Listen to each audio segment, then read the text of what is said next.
Hi, I'm your host, Brent. Welcome to the Climate Guru, where we discuss pressing environmental issues, including with leading experts. Join us for insightful conversations to inform and inspire action in your everyday life. Apart from the threatened dominance of Greenland and threat to take it over by Donald Trump, by military force or pressure against our European allies, and all the economic and political instability and disruption that would cause those folks there, including depletion of the national resources, we have to remember that the United States has already caused massive destruction of Greenland and its ice sheets through global warming, through sea level rise, disrupting all the coastal communities where most of the Greenlandish people live. The coastal areas of Greenland, where almost all the population of Greenlandish people, mostly natives, Inuits, 58,000 live, are being inundated by sea level rise. Their communities are collapsing. Neighborhoods are collapsing.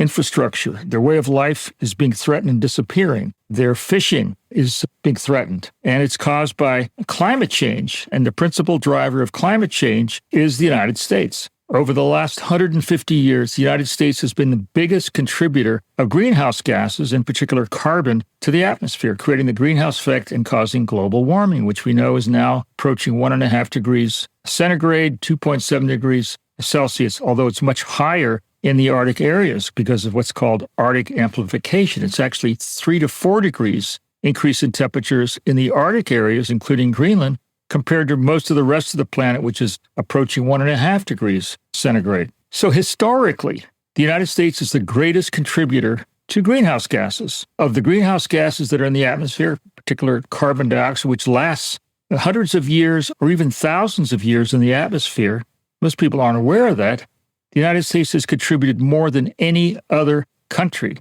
22% of the accumulated greenhouse gases in the atmosphere that remain. And today, we are the second biggest contributor of greenhouse gases at about 14-15% of the planet's total amount after China, which is about 33%. And we're only about 4.5% of the world's population.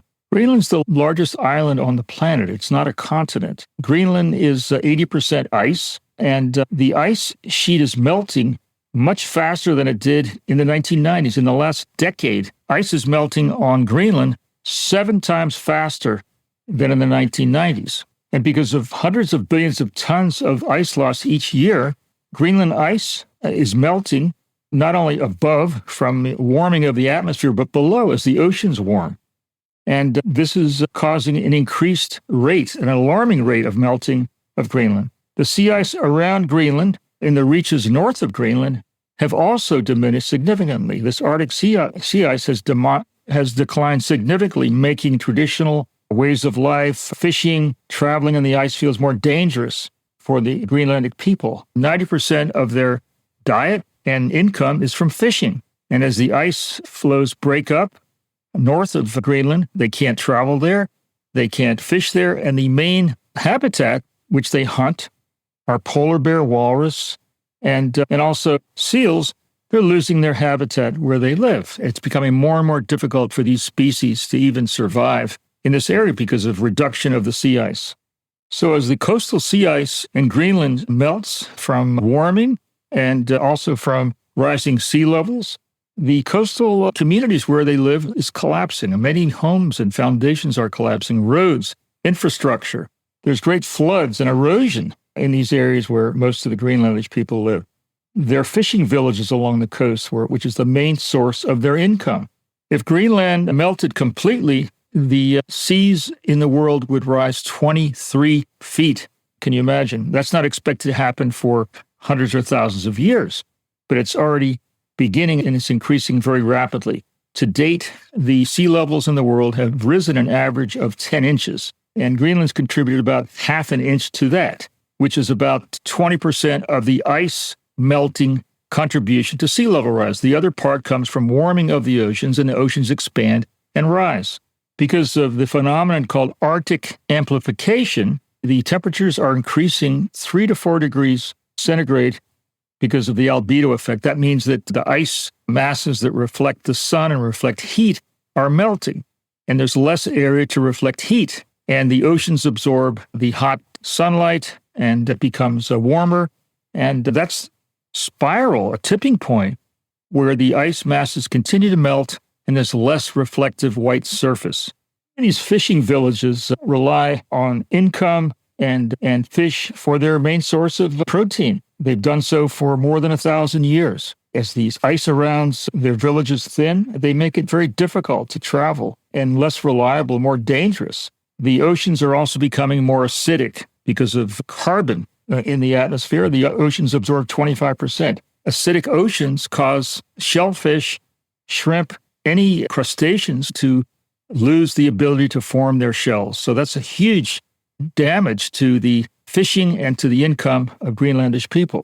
So Greenland's contributed basically nothing to global greenhouse gases, but is one of the more physically transformed places on Earth from global warming and sea level rise. Greenlandish people have said, we didn't cause this, but we're paying for it.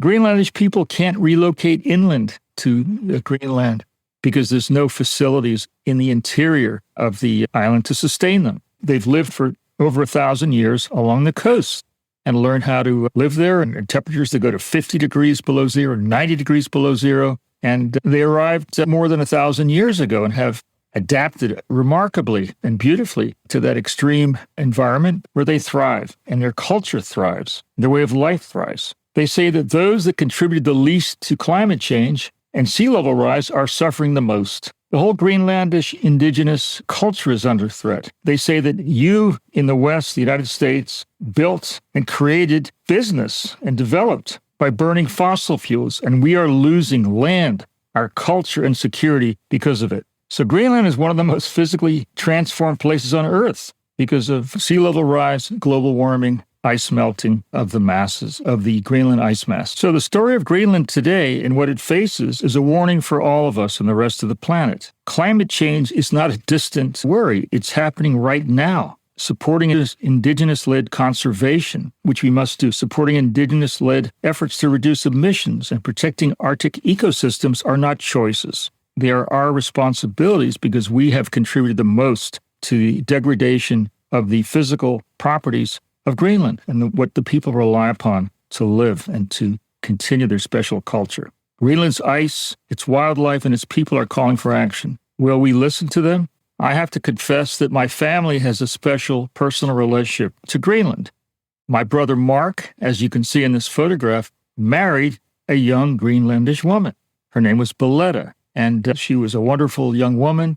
They lived in Florida. Her parents came from Greenland to the wedding, and you can see them here in the picture. They came with instructions around their neck because they didn't speak any European languages. Flew all the way from Greenland to Florida for this wedding. The father wore sealskin jackets, parkas. My brother Mark was brought a sealskin parka and boots that was prepared by the village.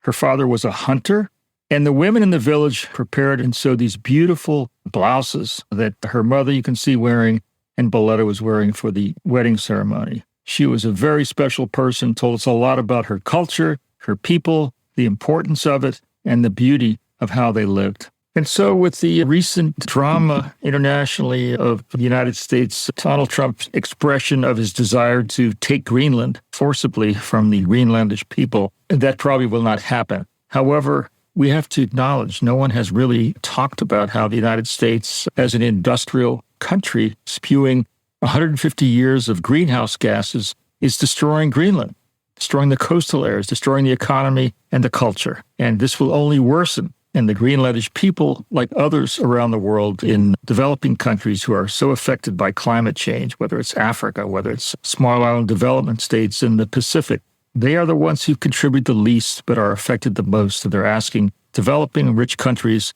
to provide funding for adaptation, for moving, so that they can deal with the very serious consequences, economic and physical destruction of climate change and disruption of their culture and their whole way of life and livelihoods. Thanks for tuning in to the Climate Guru podcast.